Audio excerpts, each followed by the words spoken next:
Ha ha ha! Hello, dreamers! It is I, Midnight Notion Claus. I'm a singer, songwriter, musician, and big fan of Metallica, but I have no idea what my favorite Metallica song is. Could it be No Leaf Clover? Let's use math to find out. Cue the intro. So Ted, give it to me now! For the best Metallica song!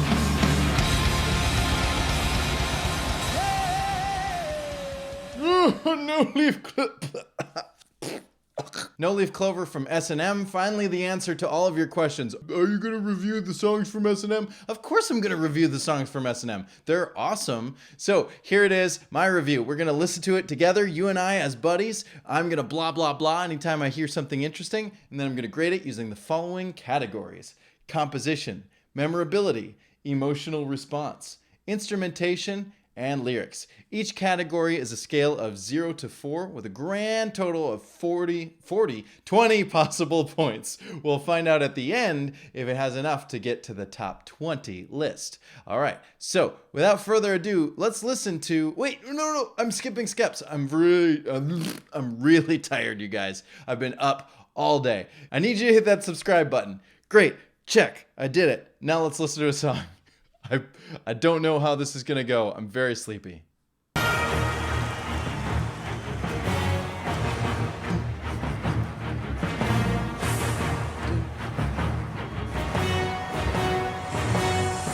like that additional at the end. Cool.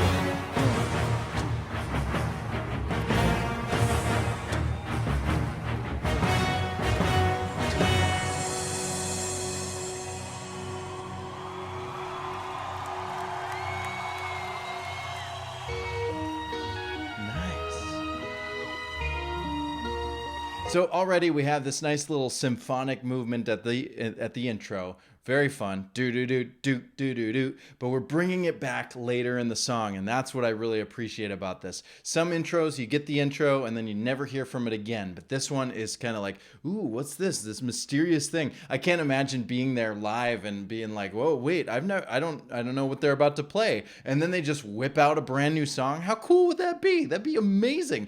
I went to see S&M 2 live, and they didn't play any new songs for me. So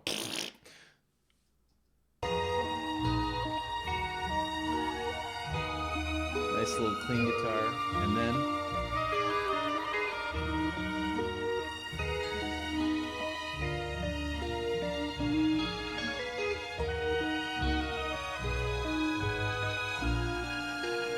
is that I think I want to say it's a clarinet in the background, or it could be some sort of flute. I don't know. I'm getting it mixed up because I'm very tired.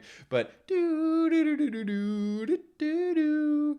That eventually gets turned into Kirk's guitar part when they play it live without the orchestra. But it's nice to hear the symphony playing it.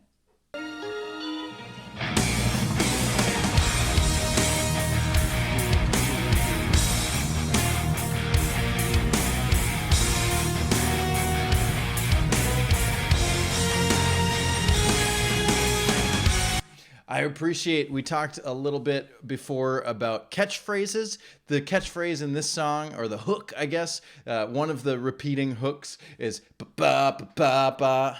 It's that like ba-ba, one and, one one E. I guess it's a one E, right? One E, E, E. One E, and. I can't count. I'm tired. And it feels right this time. On this crash course, we're the big time. Paid no mind to the distant thunder. New Day fills his head with a wonder. Says it feels right this time. Turn around and found the right line. Good day to be alive, sir. Good day. Okay, they're using that the rule of thirds again, I think. We've got the phrase do do, and then the tag ba ba ba ba ba do do ba ba ba ba ba. That's twice, and then the third time do do do do build build build build. It's really nice to see that change. That third time is just a little bit different. We're keeping it fresh. We're keeping it new. I like it a lot. To be alive, he said.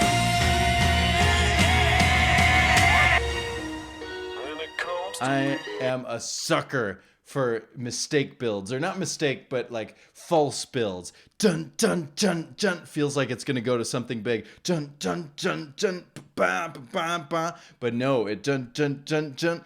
Dead stop. Just guitar, vocals, and of course the strings in the background. But it's just a nice, just vroom, suck. Energy sucked right out, but in a good way.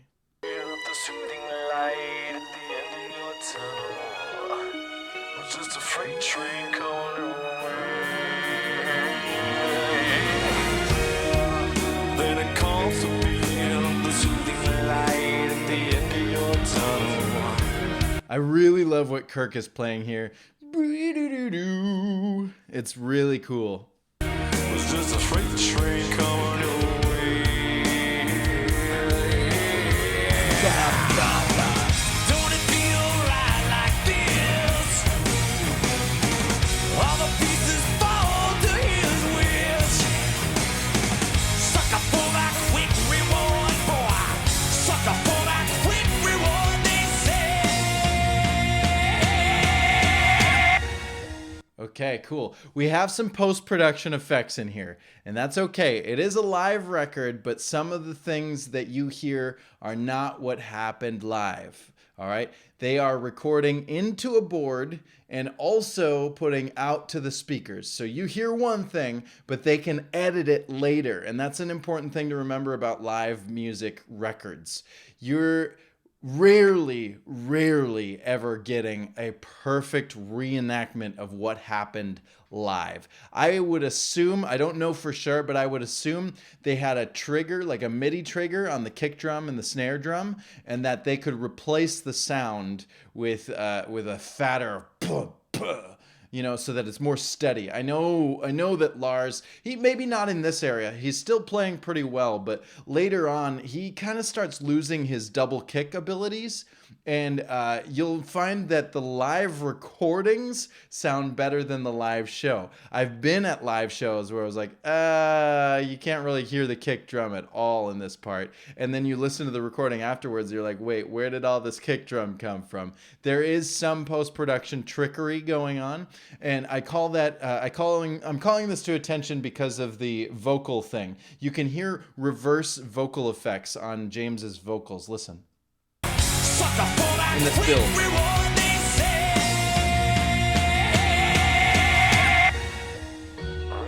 Okay, so there's like a delay building, and there's some aux tricks that you can do on a soundboard where you aux send the vocal track to a delay processor, and you gradually rise it up, and then you cut it out when the stop happens. That is possible to do live, but there's some stuff here that sounds a little bit like it was done in post-production. So I just want to make sure that you all know the difference, that sometimes you get a live record and it's doctored a little bit. They might add in audience sounds, they might cut out certain mistakes, they might re-record guitar parts. That's a thing that happens. And it's not because they're bad at what they do live, it's just because when you play live, you're a human and you're inconsistent and mistakes are gonna happen. And when you put out a record, you don't want those mistakes to live on forever. So it's just a nice way to doctor it up, to give you something to listen to.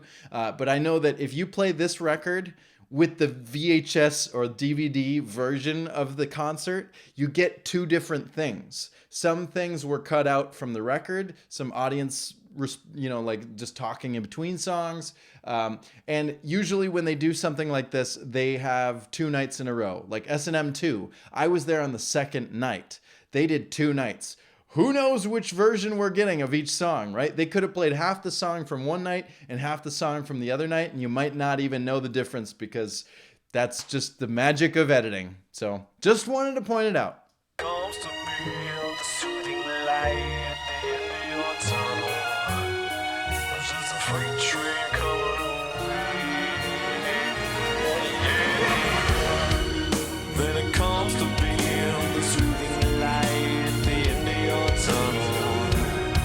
It's just a freight train coming away. I love this build. It's coming your way. It's like a false build here. Nope, you're gonna build for real.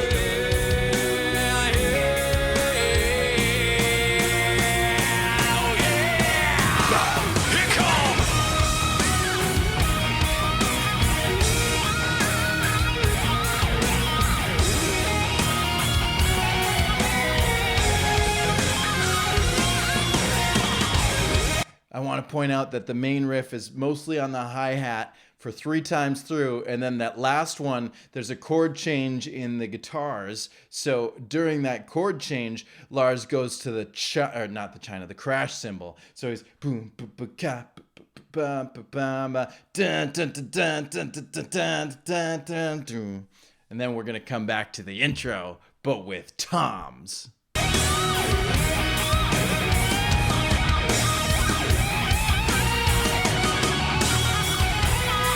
Crash.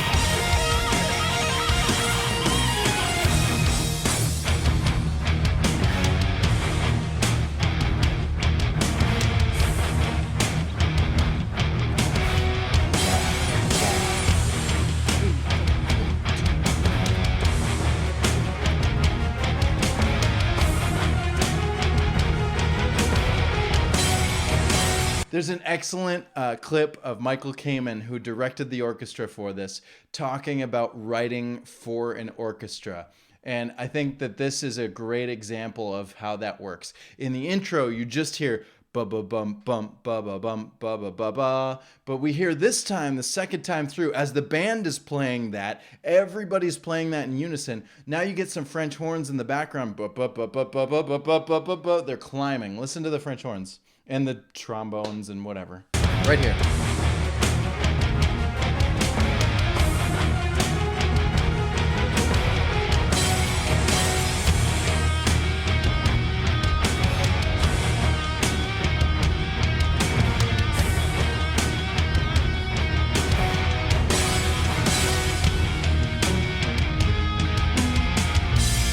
Love that. Okay, now we've built up. Now we're gonna groove the riff a little bit more, right? We just started with that just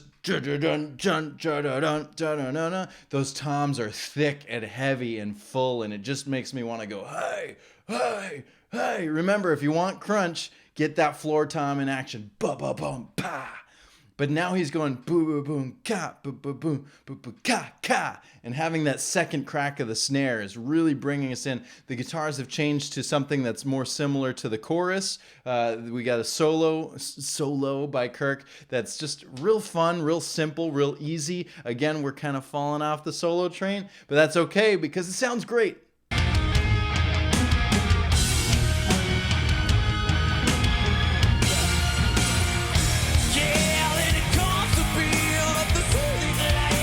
Love that crack in his voice, that going up to that, I don't think it's falsetto, it might be head voice, but the soothing light comes to be the soothing light.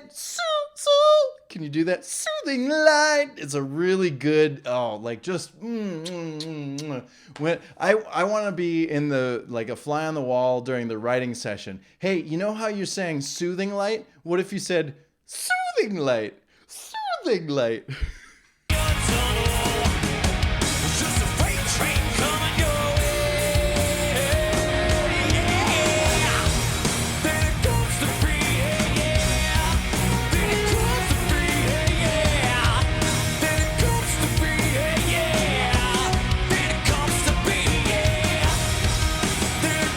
We got Kirk back at the solo.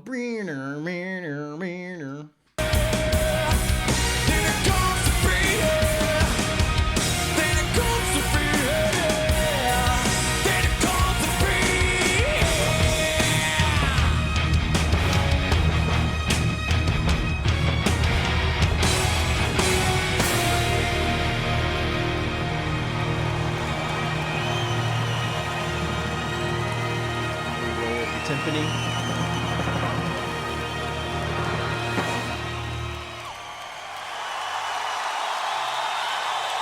Double thumbs up for me. Does he say more? That's it. Anyway, wow. I love that song. I wanna listen to it again already. Let's give the sucker some points. Whoosh. Composition. This song has a fantastic composition. How can you argue with a symphony orchestra? Now, I know I'm grading Metallica songs and they didn't really have anything to do with the stuff going on in the orchestra, so I'm trying to be cool about it, but it is such a beautiful, beautiful, beautiful song. Does it follow the same old order? No. All right. We have an intro that comes back later. We have verse, chorus, verse, chorus, and then back to the intro with a little bit of a solo-y riffy thing, and then back to the chorus. So it's not even verse, chorus, bridge, verse, chorus. It's just two verses, a chorus, one verse, a chorus. I'm saying it over and over and over. I'm just saying it's a little bit different, and it's short, it's succinct, it's to the point. It just gets it over with. There's too many songs in their catalog and everyone's catalog, even in my catalog, that just go on for too long. Sometimes you just need to know when to end a song, and they did it here. I love the ba-ba, ba-ba little thing coming throughout the song. I love the build of the drums, how we go from the toms, and then we start adding that extra hit, and then we go into the cymbals during that. I love it so much. Compositionally, it's a 4. Memorability. How can you forget a song that says the same words over and over and over and over again in the outro? Then it comes to be, hey, yeah. That's super memorable. But then just having the orchestra makes it memorable. But also it's short, and so it's easy to memorize the lyrics. There's not much lyrics to the song at all. It's very short. I don't know. I just think there's so much that stands out about this. I love it. I think it stands out. Memorability, that's a 4. Emotional response. I think you could tell where this is headed. I'm feeling really happy about this song. I'm very proud to listen to it again. I was proud to see it live when I first saw Metallica. I was proud to see it again. So I don't know. I love hearing the song. I love playing the song. I want to cover it live someday. This one gets a big old emotional response of 4. Instrumentation. They're all doing a great job. They're doing exactly what they're supposed to. You know, they're all playing well together. They're interconnected. I can't say instrumentation, or I can't grade instrumentation without talking about the epicness that is playing with the San Francisco Symphony Orchestra. I think it's absolutely beautiful. It's wonderful to hear them. Just well done all around. I like that we're going from clean to distorted. We've got a nice little riff from Kirk, and then we get the main riff, and then we got the build with Lars. But the one instrument I don't talk about nearly enough is the vocals. Vocals is an instrument, and James is really killing it here with those high notes. Comes to be, come. It's just really, really well done. Instrumentally, I'm giving it a 4.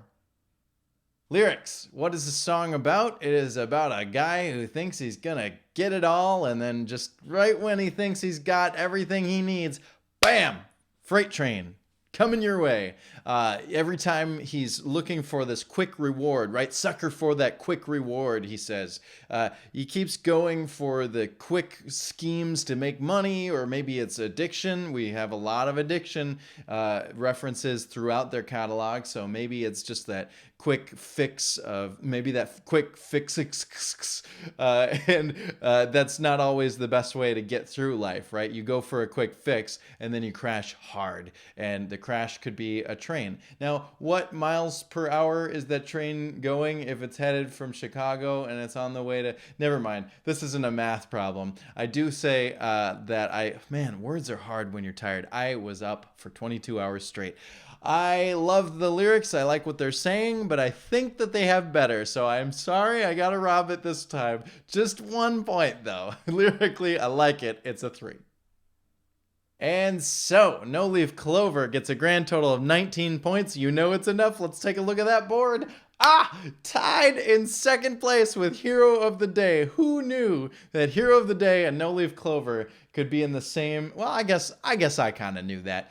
They do kind of feel like they fit together. But they're tied for second place, so we have another tie. We got that one. We got the Puppets Wolf Bleed tie. We've got the Creeping Death and Fuel tie. The King Nothing and Through the Never tie, and then of course on the chopping block is the 3-way tie between Devil's Dance, Carpe Diem, and Bad Seed. So those probably won't last too much longer. They're right there on that bottom. But wow, No Leaf Clover. I was really close to giving it a perfect score, but I just think that they've got just a little bit better lyrics. It's really great. It's almost there. I love how short it was, but it just wasn't enough to get to the top for me. But real close second. So that's the list. Now it's your turn. Tell me in the comments below, using my system, what score would you give this song? And be honest about it. It's Christmas after all, or whatever day you're watching it.